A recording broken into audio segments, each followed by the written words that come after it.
Welcome to my YouTube channel literature और life. दोस्तों, आप सबका मेरे चैनल लिटरेचर और लाइफ पर स्वागत है।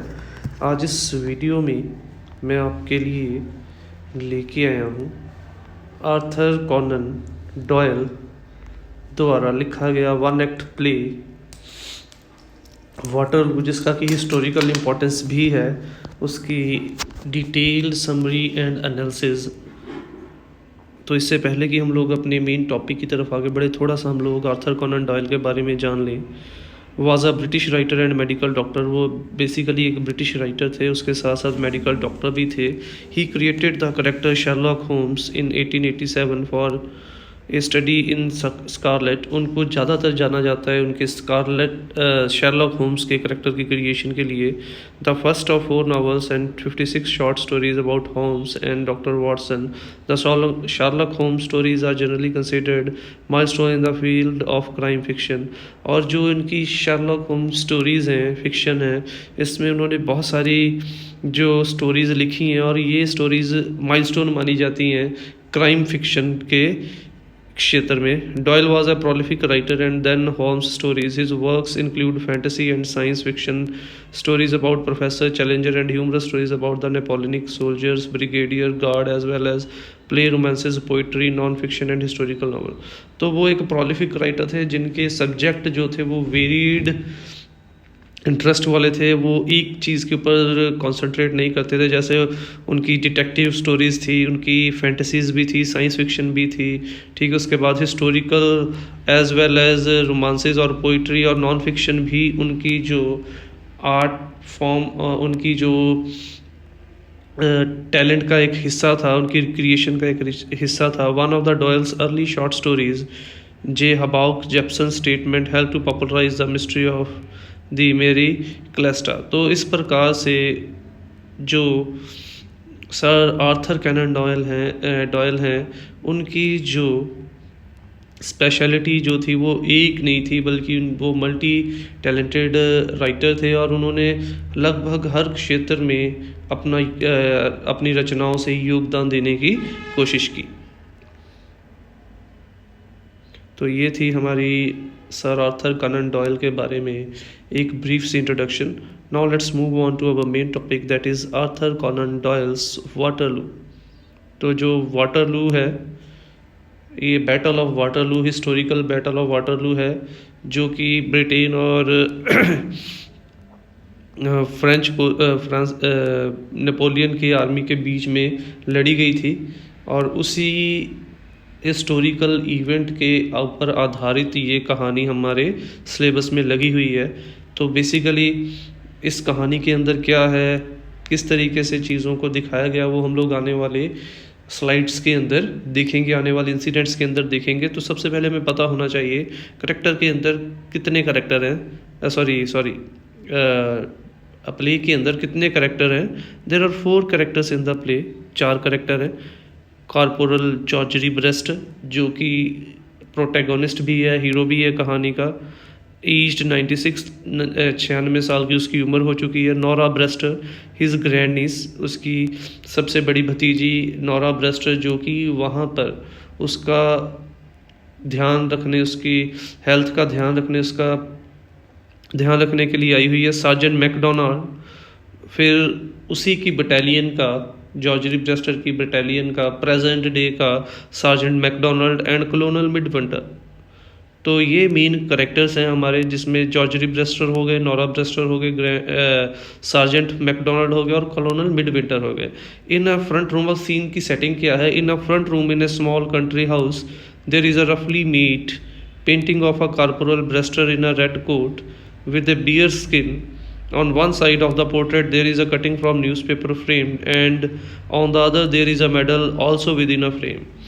तो एक घर के सामने वाले सबसे मुख्य कमरे की सेटिंग है, वहाँ पे क्या दिखाया जा रहा है सेटिंग के अंदर, एक दीवार के ऊपर कॉर्पोरल जॉर्जरी ब्रेस्टर की तस्वीर पेंटिंग हैंग हुई है, जिसने कि रेड कलर का कोट पहना हुआ है और बियर स्किन उसने ओढ़ी हुई है।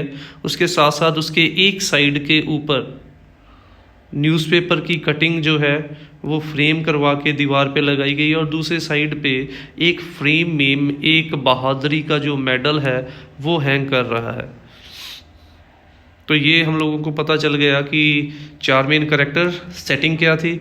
4 मेन कैरेक्टर्स में सबसे पहले आ गया हमारा जॉर्जरी ब्रेस्टर, दूसरा नोरा ब्रेस्टर, थर्ड है कॉलोनल मिडविंटर और सार्जेंट मैकडोनाल्ड। तो ये 4 मेन कैरेक्टर्स हैं हमारे।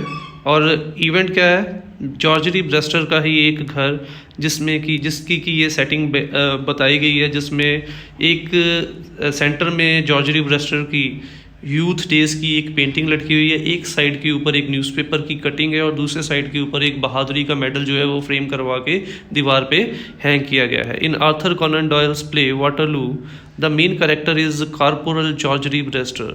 उनके प्ले वाटरलू में जैसे मैंने पहले ही बताया कि मेन कैरेक्टर जो है वो जॉर्जरी ब्रेस्टर हैं, जो कि 96 साल के हैं। लुकड आफ्टर बाय अ हाउसकीपर, ज़्यादातर उनका जो ध्यान है वो वहाँ पे काम करने वाले नौकर चाकर रखते हैं। It was humour that he was not being looked after properly. और ये भी अफवाह फैली हुई थी वहाँ पे कि जॉर्जरी ब्रेस्टर, जिन्होंने कि बैटल ऑफ वाटरलू में बहुत अहम रोल प्ले किया था, जिनको उनकी उस बहादुरी के लिए मेडल भी दिया गया था, उनका अच्छे से ध्यान नहीं रखा जा रहा। So his grand niece Nora is sent by her parents from Essex to look after him. इसीलिए जब ये अफवाह ये अफवाह जॉर्जरी ब्रेस्टर के भाई और भाभी को पता चलती है, तो वो अपनी बेटी को यानी कि जॉर्जरी ब्रेस्टर की भतीजी को एसेक्स से इसके घर इसका ध्यान रखने के लिए भेजते हैं। Even McDonald of royal artillery and colonel Midwinter of Scot guards come to see him. यहाँ तक कि उसकी बटालियन का प्रेजेंट डे सार्जेंट और कर्नल भी उसका ध्यान और उसका हाल चाल पूछने आते हैं। और ये दिखाता है कि जितना जॉर्जरी ब्रेस्टर को अपनी बटालियन से प्यार था, उतना ही बटालियन को भी अपने सोल्जर्स के साथ प्यार है। इसीलिए वो रिटायर्ड हो चुका है, इतना बूढ़ा हो चुका है, उसके बावजूद भी टाइम टू टाइम जो उसकी बटालियन से कोई ना कोई उसका हाल चाल पूछने, उसका ध्यान रखने ज़रूर आता रहता है। In the play, Brewster is doddering thin with white hair and wrinkled face. Gregory Brewster की फिजिकल डिस्क्रिप्शन कैसी है, बहुत कमज़ोर है, जो उसके बाल हैं वो सफ़ेद हो चुके हैं और फेस के ऊपर बहुत सारी झुर्रियाँ पड़ चुकी हैं बढ़ती हुई उम्र के कारण। He is hard of hearing, worried about the cold weather and impatient for food and rum. उसे जो सुनाई भी अब ऊँचा देना शुरू हो गया है और अक्सर उसे ठंडे मौसम की फ़िक्र सताती रहती है। इसीलिए उसे उसका ध्यान जो खाने और शराब में रहता है, जो कि उसको सर्दी से बचा के रख सकते हैं। Due to his old age he has become childish and remembers giving a bulb up to his brother. He is surprised when Nora says that she has come by train and can read the Bible. और क्योंकि बढ़ती ही उम्र के कारण उसकी फिर शारीरिक रूप में कमज़ोर हो चुका है, तो उसके अंदर बच्चों जैसी हरकतें भी आ चुकी हैं। और वो उस समय बहुत ज़्यादा सरप्राइज़ हो जाता है जब नोरा कहती है वो अकेली ट्रेन का सफ़र करके उसके पास आई है और वो बाइबल को भी पढ़ सकती है। Even in the Bible he wants to listen about war. और जब वो बाइबल पढ़ के सुनाना भी शुरू करती है, तो भी ये दिखाता है एक ट्रू सोल्जर की स्पिरिट। तो वो बाइबल के अंदर भी नोरा से ये एक्सपेक्ट करता है कि वो केवल वॉर के साथ जुड़े इंसिडेंट्स को ही बाइबल के अंदर से पढ़ के उसे सुनाए। He likes to hear about the Israelites and their wars in the Old Testament of the Bible. He gets angry with Nora when she says that everything is peaceful in heaven. और इसीलिए जब उससे Bible के बारे में बताया जा रहा होता है, तो जब नोरा उसे कहती है कि हेवन में सब कुछ शांत है, तो वो नोरा से गुस्सा हो जाता है। क्यों? क्योंकि उसे सिर्फ और सिर्फ लड़ाई के बारे में ही सुनना अच्छा लगता था। He request the colonel to give him a military funeral when he dies. और उसकी मिलिट्री और ड्रेस और यूनिफॉर्म के साथ जो अटैचमेंट है वो इस चीज़ से पता चल जाती है कि जब कलोनल मिड विंटर भी उसे मिलने आता है तो वो आखिरी इच्छा यही व्यक्त करता है कि जब उसकी डेथ हो जाए तो उसको जो अंतिम संस्कार है वो मिलिट्री शानो शौकत के तौर पे जैसे मिलिट्री वालों का अंतिम संस्कार किया जाता है, बिल्कुल उसी शानो शौकत के साथ उसका अंतिम संस्कार किया जाए। He does not appreciate the new development. He cries like a baby when his pipe breaks and smiles immediately when given a new pipe by McDonald. उसके अंदर बचपना आ चुका है, इसीलिए जब उसका स्मोकिंग पाइप टूट जाता है वो बच्चों के जैसे रोना शुरू कर देता है। बढ़ती उम्र के कारण अक्सर बुजुर्गों के अंदर ये चीज़ हम लोगों ने भी नोटिस की होगी। और बिल्कुल उसी तरीके से चाइल्डिश नेचर जो है वो जो जॉर्ज ब्रेस्टर का हो जाता है। और जब उसका स्मोकिंग पाइप टूट जाता है तो वो रोना शुरू कर देता है और एकदम से खुश हो जाता है जब मैकडोनाल्ड उसे नया पाइप देता है। He loves to see the soldiers marching, the band playing and loves to feel a gun. उसे सोल्जर्स का मार्च करते हुए देखना, उनके बैंड का म्यूज़िक और बंदूक को पकड़ के महसूस करना बहुत अच्छा लगता है। और ये उसका मिलिट्री यूनिफॉर्म और बीइंग अ सोल्जर अपनी ड्यूटी के प्रति निष्ठा के प्रति वो कितना ईमानदार है, वो सारी चीज़ों को दर्शाता है। When someone says that they are proud of him he remembers the regent and his words. जब कोई उसे कहता है कि उन लोगों को जॉर्ज ब्रेस्टर के ऊपर गर्व है तो उसे अपने पुराने टाइम याद आ जाते हैं, उसके आंखों के सामने वो लम्हे आ जाते हैं जब उसने वो ब्रेवरी का काम किया था। Brewster is a war hero. अब उसके पास्ट में लेके जा रहा है। तो अब हम लोगों ने यहाँ तक देख लिया कि जॉर्ज ब्रेस्टर एक बूढ़ा हो चुका शख्स है जो आर्मी से रिटायर्ड है, बट रिटायर होने के बावजूद भी उसकी आर्मी और यूनिफॉर्म से एक डीप अटैचमेंट है। इसीलिए वो चाहता है कि मरने के बाद उसे मिलिट्री ऑनर्स के साथ अंतिम संस्कार किया जाए। Brewster is a war hero who showed his bravery during the battle of Waterloo between France and Britain and France. वो एक जंगी हीरो था और उसने बहादुरी का कारनामा किया था बैटल ऑफ वाटरलू में, जो कि ब्रिटेन और फ्रांस के बीच में लड़ी गई थी। On the 18th June 4 companies of the Third Guards held the important farmhouse of Hougoumont। 18 जून 1815 की बात है कि 4 कंपनी थर्ड गार्ड बटालियन का नाम है, 4 कंपनियों ने एक इम्पॉर्टेंट फार्म हाउस को ह्यूगमाउंट में अपने कंट्रोल में लेके रखा था। At a critical point of the flight there was a short of powder, so Brewster was sent to bring the reserve ammunition. But जैसे लड़ाई चल रही थी उनके और उनके दुश्मनों के बीच में, तभी उनके पास असला और गोले बारूद की कमी आई और ब्रेस्टर को एम्यूनिशन गोला बारूद लेने के लिए वहाँ से भेजा गया। He return with 2 carts filled with powder. और वो जब वापस आया तो वो दो गाड़ियाँ अपने साथ भर के एम्यूनिशन की लेके आया था। But the French forces had set the fire in the hedge around the form. But जो फ्रांस की आर्मीज थी उन्होंने जो ब्रिज था जिस रास्ते से इसने आना था उस रास्ते के आसपास आग लगा दी थी। One of the cars exploded killing the driver. और इसीलिए जो वो गाड़ियाँ लेके आ रहा था, घोड़ा गाड़ियाँ लेके आ रहा था जिसमें बारूद रखा था, आग लगने के कारण एक गाड़ी तो ब्लास्ट भी हो जाती है और उसका ड्राइवर वहीं पे मर भी जाता है। The other driver was frightened and try to turn away his guard. और दूसरा ड्राइवर डर जाता है क्योंकि आग में बारूद को लेके जाना कोई आसान बात नहीं है। Seeing this Brewster jumped into the seat, through the driver down and drove the car through the fire to his friend. और ये देखकर ब्रेस्टर ने खुद गाड़ी को चलाना शुरू कर दिया और ड्राइवर को नीचे फेंक दिया और जलती हुई आग के बीच में से अपने साथियों के लिए बारूद लेके वो वहाँ पे पहुँच गया। Thus the British forces were able to win the battle because of Brewster's heroic act. और इसीलिए उस जगह के ऊपर ब्रिटिश फोर्सेस अगर जीत पाई थी तो उसका मेन कारण ब्रेस्टर की ये बहादुरी भरा कारनामा ही था, जो वो एक जलती हुई आग में से एक बारूद से भरी गाड़ी को, घोड़ा गाड़ी को लेकर अपने दोस्तों के पास पहुंच गया था। Nora Brewster comes in with a bundle of her luggage. She finds nobody at home.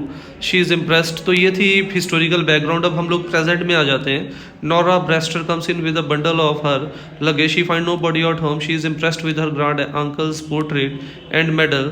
Nora Brewster जो है अपने साथ काफ़ी सारा सामान लेके आई हुई थी. जब वो घर आती है तो उसे ऐसा लगता है कि घर पे कोई नहीं है, और जब वो दीवार के ऊपर अंकल का पोर्ट्रेट और उसके साथ लटका हुआ मेडल देखती है तो उसे उस चीज़ के ऊपर बहुत गर्व महसूस होता है. Her grand uncle seems to have been neglected so she has come to look after him. ये अफवाहें फैल रही थी कि उसके जो नौकर है, जो हाउसकीपर है, उसके अंकल का सही तरीके से ध्यान नहीं रख रहा, इसीलिए वो अपने अंकल का सही ढंग से ध्यान रखने के लिए ही वहाँ पे आई थी. The housekeeper seems to have gone. After lighting the fire, Nora vexes to prepare food for her great uncle. She thinks only a brave man dare to fight against him.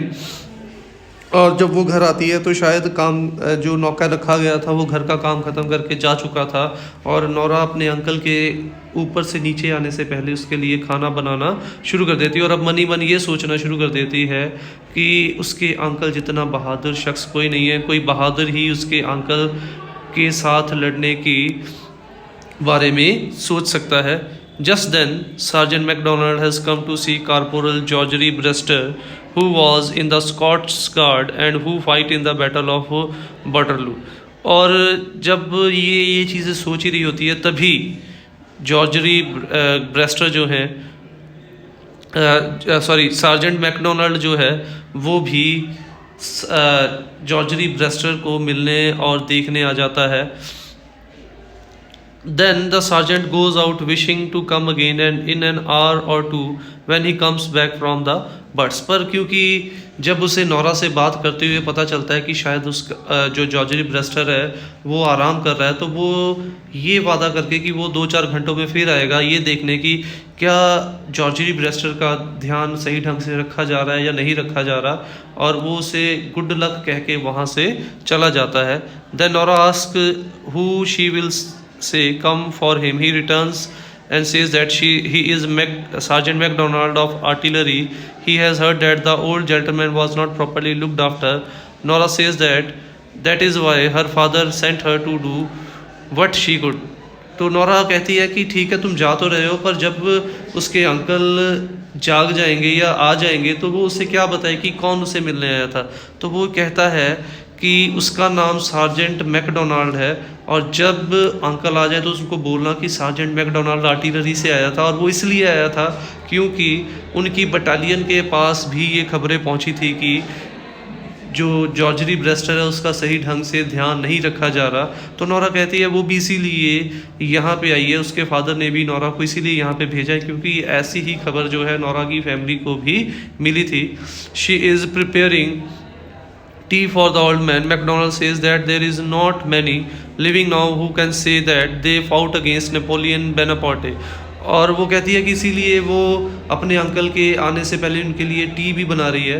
तो सार्जेंट मैकडोनाल्ड उसे कहता है कि इनके जैसे बहादुर लोग जिन्होंने Napoleon Bonaparte की आर्मी के साथ युद्ध किया था वो बहुत ही कुछ लोग बचे हैं, अब बाकी के लगभग सब लोग मर चुके हैं. इसीलिए जिन्होंने इतने ऐतिहासिक जीत हासिल की थी ब्रिटेन के लिए, उन लोगों का इतने अच्छे ढंग से ध्यान रखा जाना बहुत ज़रूरी है. He reads the slip of paper beside the medal. There is date August 1815. He also reads the cutting of the newspaper. There is the heading heroic deed and the following report. और फिर उसके बाद जो medal के ऊपर एक slip लगी है वो पढ़ के नोरा को सुनाता है. उसके साथ साथ जो अखबार की कटिंग थी दीवार पे लटकी हुई वो पढ़ के नोरा को सुनाता है, जिसके ऊपर डेट लिखी हुई थी अगस्त 1815, और उसका टाइटल था हीरोइक डीड, एक बहादुरी भरा कारनामा.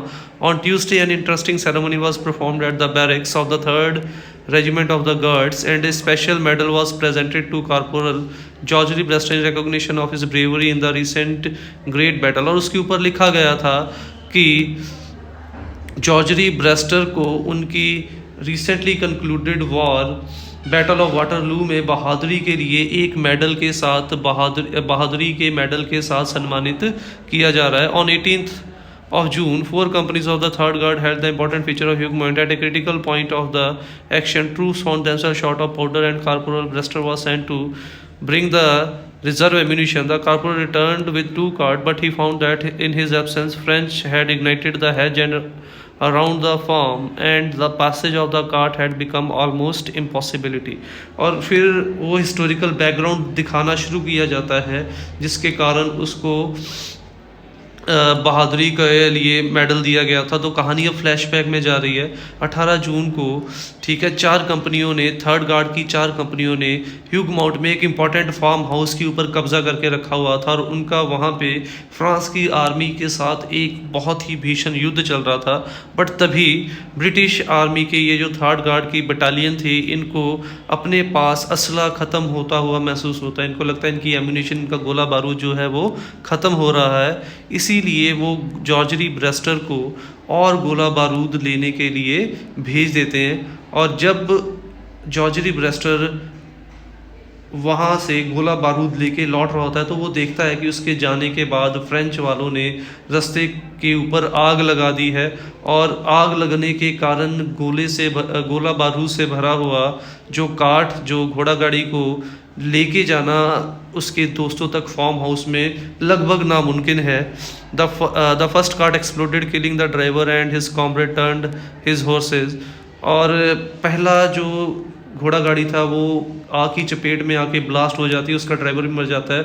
और जिस कार्ट में ये सवार था, यहाँ तक कि इसका जो चलाने वाला ड्राइवर था वो भी घोड़ों का मुख मोड़ना शुरू कर देता है। But corporal Brewster jumped into the seat, through the driver down and drove the cart through the flame and rejoined his comrades. But Gregory Brewster ने उस ड्राइवर को नीचे फेंक दिया और उस कार्ट को तेजी से लेकर अपने साथियों की तरफ बढ़ना शुरू कर दिया। And the battle was bravely one. और यही कारण था कि वो जलती हुई आग से गोला बारूद लेके अपने साथियों तक पहुंच पाया, कि जो उनकी आर्मी थी उस जंग को जीत पाई थी। He hand backs the frame and Nora says that they are all proud of her uncle. और वो फ्रेम को दोबारा से नोरा को पकड़ाता है ये पूरी खबर को पढ़ते हुए, और कहता है कि आज भी जॉर्जरी ब्रेस्टर की बटालियन को उसके ऊपर उतना ही गर्व है जितना कि उस समय हुआ करता था। Taking his carbine the sergeant goes and Nora thinks that he kindly reads to her all about her uncle. इसके बाद सार्जेंट वहाँ से चला जाता है, और नोरा ये सोचती है कि वो जो सार्जेंट मैकडोनाल्ड था बहुत ही अच्छा शख्स था, जिसने उसके लिए अंकल की उस बहादुरी के किस्से को पढ़ के सुनाया। हर uncle calls Mary, the housekeeper, to give him his food. Corporal Brewster enters. He is walking unsteadily. He is very thin, bent, and his hair is white and his face is wrinkled. तभी uncle जॉर्जरी Brewster की entry होती है stage के ऊपर। वो अपने नौकरानी Mary को आवाज़ लगा रहा है ताकि वो उसे खाना दे सके। और जैसे वो चल रहा है वो बहुत अस्थिर तौर पे चल रहा है, क्योंकि वो बहुत ज़्यादा बूढ़ा हो चुका है, कमज़ोर है, उसके कुब पड़ चुका है, उसके बाल भी सफ़ेद हो चुके हैं, और उसकी पूरी स्किन जो है वो उसके ऊपर झुर्रियाँ पड़ चुकी है। When he walk across the room, Nora looks at the man first, then at his picture on the wall. जब वो रूम में चल रहा होता है, नोरा एक बार अपने अंकल की तरफ देखती है, फिर उसकी दीवार पे लटकी हुई उस तस्वीर की तरफ देखती है। The old man is dissatisfied and asks for food because the cold has injured him with food. इतने में जो ओल्ड जॉर्जरी ब्रेस्टर है वो अपने आप को असंतुष्ट पाता है और खाने की डिमांड करता है। वो कहता है कि इस ठंड में खाना ही है जो उसकी शरीर के अंदर गर्माइश लेके आ सकता है। He wants to have tea, उसके साथ साथ उसे टी भी चाहिए। बात चाहिए।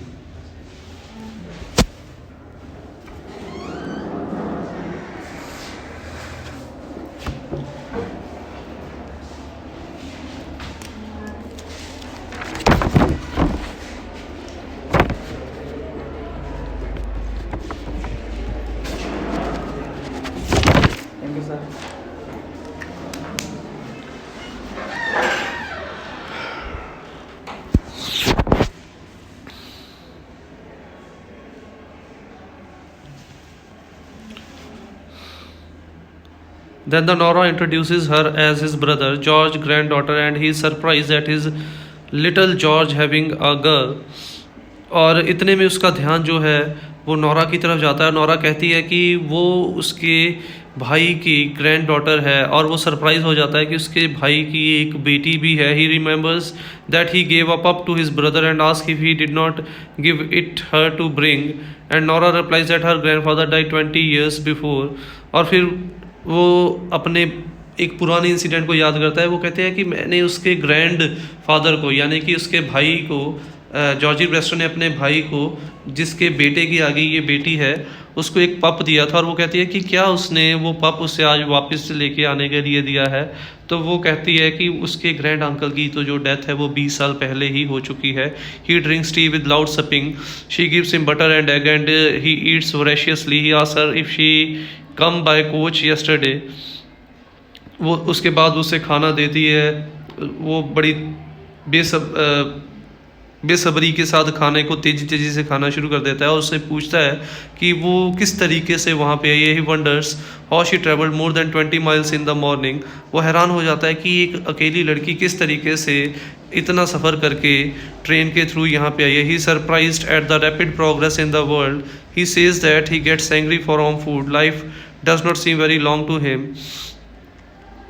ही is surprise at the rapid. वो इस दुनिया की तेज़ी से बढ़ते हुए विकास के ऊपर बड़ा हैरान हो जाता है, और फिर वो कहता है कि अब फूड उसे पहले जैसी एनर्जी नहीं देता। उसे ये भी एहसास होता है कि अब ज़िंदगी उसके पास ज़्यादा नहीं रही है। He is over 90 but he thinks that he got his bounty only yesterday and he still feels the smell of burned powder on his nose. वो 90 से ऊपर उसकी एज हो चुकी है, बट आज भी उसके आंखों के सामने वो बहादुरी का किस्सा बिल्कुल वैसा ही है। आंखें बंद करते ही उसके सामने वो तस्वीर बिल्कुल ऐसे ही आ जाती है। आज भी उसके नोज़ को, आज भी उसे ऐसा महसूस होता है कि वो बारूद की स्मेल ले रहा है। He is proud of the day when he was given the medal. वो कह रहा है कि उसे आज भी गर्व है उस दिन पर जिस दिन उसको बहादुरी के लिए मेडल दिया गया था। He coughs and drinks medicine out of the bottle. इतने में वो खांसता है और दवाई पीना शुरू कर देता है। Regiment of soldier is coming down the street. Nora is quite excited. The old man wants his glasses and complains that bands don't seem to play as loud nowadays as they use to. तभी सड़क से एक marching band गुजरता है, और Nora उस band का music सुन के एक्साइट हो जाती है। और जो जॉर्जी ब्रेस्टर है वो भी अपने चश्मे की डिमांड करता है ताकि वो भी देख सके, और ये कंप्लेंट भी करता है कि आज के टाइम पे जो बैंड है वो उतनी ज़ोर से नहीं बजते जितने कि उनके टाइम पे बजा करते थे। बट रियलिटी क्या है, अब इसे सुनाई भी थोड़ा ऊंचा देना शुरू हो गया। He wants to know that there number but Nora says they have no number but names. He is not very happy with this change. He enjoys watching the march and swing. He feels pain in the chest and his skin also causes him pain. तो वो अपनी भतीजी से ये जानना चाहता है कि उस मार्चिंग बटालियन के ऊपर क्या नंबर लिखा है। वो कहता है कि उस बटालियन के ऊपर कोई नंबर नहीं दिया गया, उसका केवल नाम ही है। इस चीज़ से भी उसे दुख होता है कि ये चेंज क्यों आया, क्योंकि पहले नंबर दिए जाते थे उनकी बटालियंस को। तभी उसकी बॉडी के अंदर दर्द, उसे अपनी चेस्ट के अंदर, हार्ट के अंदर दर्द महसूस होता है, और उसकी जो स्किन है वो भी उसे दर्द, उसके लिए दर्द पैदा कर रही है। The sergeant appears again in the room. He wants to see the old man. He says that he is proud and glad to see the old man. तभी सार्जेंट वापस आ जाता है जो कि कुछ समय पहले चला गया था। वो जॉर्जी ब्रेस्टर को देख के कहता है उसे बहुत खुशी हो रही है, उसे गर्व महसूस हो रहा है कि वो एक ऐसे शख्स से मिल रहा है जिसने इतनी बहादुरी का कारनामा किया था। He salutes him. Nora is half frightened and half attracted to see the young man. Nora थोड़ी सी डर भी जाती है जब वो उसे सल्यूट करता है, थोड़ा सा उसकी तरफ आकर्षित भी हो जाती है। The old man ask him to sit down. When he sees the 3 stripe he says that it is the 3 times easier to these days. The sergeant introducing himself says that all his mates are proud to have the old man in the town. और उसके बाद sergeant अपने आप को introduce करते हुए कहता है कि उसकी बटालियन के सारे लोग आपके ऊपर आज भी गर्व करते हैं, और उन्हें गर्व है कि वो उन्हीं के शहर में रह रहे हैं। He also invites the old man to the non commission mess to have a pipe and glass of rum.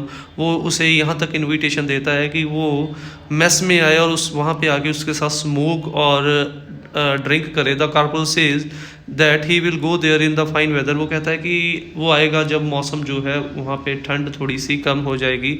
He is happy to hear about the non commission mess when the sergeant ask him if he wants if he was in the guards. He replies that he was in the Scots Guard. He adds that all the guardsmen from the colonial bench to the drummer boys have marched away, and that he is still here as a loafer. He thinks that it is not his fault because he can't leave his post without being called. तो sergeant फिर अपना introduction देता है कि वो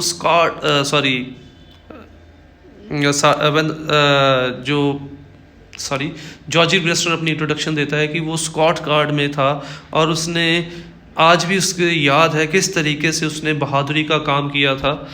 the sergeant gives him a pouch of tobacco. He tries to fill his clay pipe but drops it, breaks and he begin to sob like a child. तभी वो उसे एक पाउच ऑफ टबैको देता है, वो स्मोक करने लगता है उसके, और सार्जेंट कहता है कि वो उसके स्मोकिंग पाइप को टबैको से भर देता है, बट अनफॉर्चुनेटली वो पाइप उसके हाथों से गिर जाती है और जो जॉर्जी ब्रेस्टर की स्मोकिंग पाइप टूट जाती है और इसके बाद वो बच्चे को जैसे रोना शुरू कर देता है. The sergeant soothes him by giving his wooden pipe and he smiles instantly,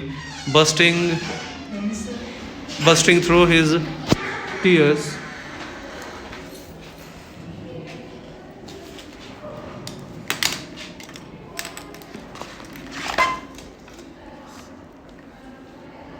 first year Yes, sir. English नहीं हैगी बच्चे, पंजाबी.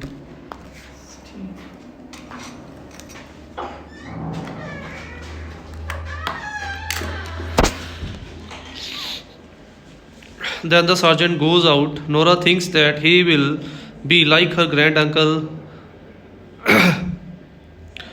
और जैसे ही वो रोना शुरू कर देता है तो सार्जेंट अपना पाइप निकालता है और उसे कहता है रोने की ज़रूरत नहीं है, वो उसे अपना पाइप उसे दे देता है. He also wants to have feel of the carbine and is surprise at it. He says that it's a fine pipe and that is his brother George never had pipe like this. He also wants to have the feel of carbine and is surprised at it. Then the sergeant goes out. Nora thinks that he will be like her grand uncle in 60 years and that her grand uncle was once like him. और इसके बाद जो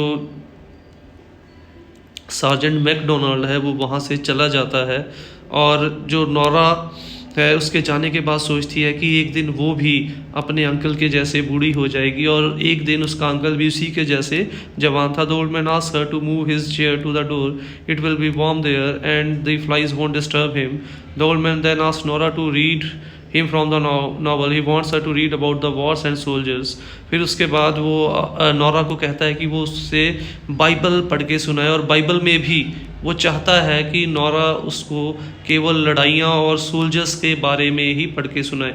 तो ये दिखाता है कि इतनी एज हो जाने के बावजूद भी आज भी उसकी अपनी यूनिफॉर्म और अपने आप को सोल्जर समझता है और उसकी यूनिफॉर्म और अपनी ड्यूटी के प्रति एक डीप अटैचमेंट है. When Nora says that it's all peace in the next world, he replies that there will be the final battle of Armageddon. फिर जब वो नोरा कहती है कि पूरी दुनिया में स्वर्ग में शांति है तो तभी वो कहता है कि अभी एक फाइनल बैटल ऑफ आर्मागेडॉन जो है वो होने वाली है. He wants to go back to the corner when he is rising. Colonel Midwinter comes in the civilian costume. He has come to see the corporal. When he introduce himself colonel of the Scot guard. The corporal jumps to his feet and salutes. Then he stagger and is about to fall. और तभी वहाँ से colonel मिडविंटर civilian costume में आता है और जैसे ही वो अपने आप को इंट्रोड्यूस करता है जॉर्जी ब्रेस्टर से कि वो स्कॉट्स गार्ड का कर्नल है, तो एकदम से इतने बूढ़ा जो सीधा नहीं खड़ा हो पा रहा शख्स वो एकदम से सीधा खड़ा हो जाता है और सल्यूट करता है बिल्कुल एक यंग सोल्जर के तौर पे. तो ये दिखाता है कि उसके अंदर चाहे उसका शरीर कमज़ोर पड़ चुका है बट आज भी वो अंदर से एक ट्रू सोल्जर ही है. The colonel and Nora supports him. Salute करते हुए वो लगभग गिरने वाला होता है तभी कलोनल और जो नोरा उसे सपोर्ट करते हैं. He feels very happy that colonel has come to visit him. उसे बहुत खुशी होती है कि उसकी आज के टाइम की बटालियन का जो कर्नल है उसे मिलने के लिए आया है. The colonel also says that they are proud of corporal in London. He tells that colonel about his health. Colonel उसको बताता है कि आज भी पूरे लंदन को उसकी बहादुरी के ऊपर गर्व है।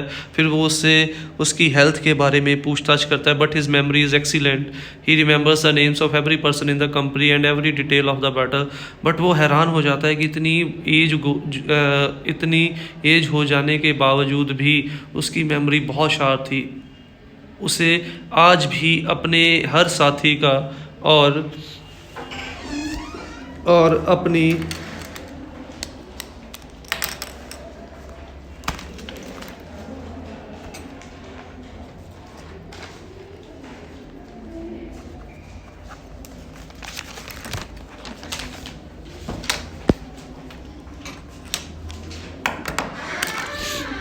आज भी उसे जो है अपनी हर एक साथी का नाम याद है और बैटल में हर एक इंसिडेंट याद है। तो ये दिखाता है कि इतना होने के बावजूद भी उसकी मेमोरी शार्प है और इतनी एज होने के बावजूद भी, फिजिकली वीक होने के बावजूद भी उसके अंदर आज भी एक ट्रू सोल्जर की स्पिरिट जिंदा है। The most impressive thing of his life was that he lost 3 half crowns that he lent to James Smith at Brussels. The colonel says that the officer of the guard want to buy him some little present which may add to his comfort. Colonel उसको कहता है कि उसकी battalion के लोग उसके लिए कुछ खरीदना चाहते हैं जो उसे आराम देगा। Then the corporal request the colonel to do him a favour. He wishes to have a flag and a firing party when he dies because he is not a civilian and he also wants to 2 lines of beer skins after his coffin. और इसके बाद colonel कहता है कि अगर George Brewster कहता है कि अगर वो वाकई में उसके लिए कुछ करना चाहते हैं तो उसकी आखिरी इच्छा ये है कि जब उसकी डेथ हो जाए तो उसे मिलिट्री शान और शौकत के तरीके से दफनाया जाए, यानी कि उसकी कॉफिन को उसके देश के झंडे के साथ लपेटा जाए और उसकी डेथ के ऊपर, जैसे आर्मी के सोल्जर्स की डेथ के ऊपर फायरिंग की जाती है, बिल्कुल उसी तरीके से फायरिंग की जाए। The colonel says that he will see to it but hopes that they may have nothing but good news for him। और कर्नल से कहता है कि वो इस चीज़ के ऊपर ज़रूर गौर करेगा। And he goes out। Nora supposes that the old man is asleep but he is so grey and thin that he frightens her। इसके बाद वो अपनी कुर्सी के ऊपर बैठ जाता है। नोरा को लगता है कि वो सो गया, बट उसकी स्किन इतनी ज़्यादा ढीली पड़ गई है कि नोरा डर जाती है। She wishes she had someone to advise her when he is ill and when he is not. उसे अपने मन में सोचने लगती है काश उसके पास कोई ऐसा होता जो उसे बता सकता कि जो कॉर्पोरल ब्रेस्टर कब सो रहा है, कब ठीक है, कब नहीं ठीक है। Suddenly the sergeant enters and ask how he is. तभी सार्जेंट मैकडोनाल्ड फिर से आता है, फिर से उसके हाल बारे में पूछता है, but she feels quite frightened about him. He hope that the sleep will bring strength to him. But वो अब बहुत डरी हुई थी और वो उम्मीद करती है कि सोने से उसके अंदर ताकत जाग जाएगी। He has collected a pound of fine tobacco for the old man. He ask her if she has been to the barrack and request her to come with her grand uncle. वो कहता है कि वो उसके uncle के लिए तंबाकू लेके आया और उसके साथ साथ वो ये भी रिक्वेस्ट करता है कि जब उसके अंकल बटालियन है तो वो भी उसके साथ कंपनी ज़रूर करे। The old man in a loud way says that the guard needs powder and struggles to rise. तभी वो एकदम से नींद से उठता है और वो कहता है कि उसके साथियों को बारूद की ज़रूरत है और फिर से कुर्सी के ऊपर गिर जाता है। Nora and the sergeant rush to him. Nora starts to sob and ask what he thinks of the old man. और इसी जब वो कुर्सी के ऊपर गिर जाता है तो नोरा और सार्जेंट तेज़ी से उसकी तरफ बढ़ते हैं। नोरा सार्जेंट से पूछती है कि उसके अंकल को क्या हुआ। The sergeant realize that the corporal is dead with his old companion.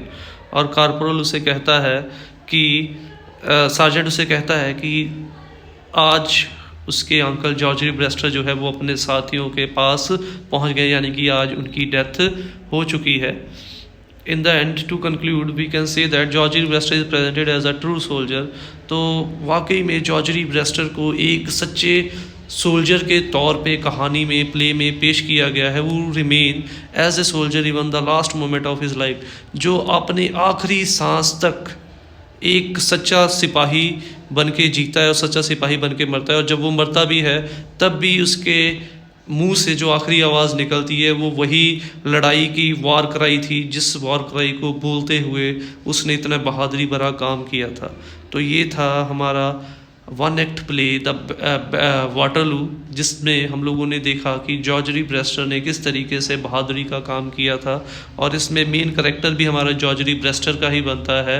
और हम लोगों को क्लियर हो जाता है कि एक ट्रू सोल्जर जो है वो आखिरी सांस तक जो है वो ट्रू सोल्जर रहता है। शारीरिक तौर पे वो कमज़ोर हो जाएंगे बट उसकी स्पिरिट कभी भी कमज़ोर नहीं होती है।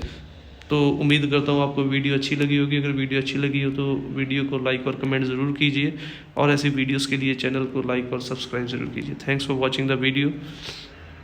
Don't forget to subscribe my channel, click on the bell icon to get the latest updates.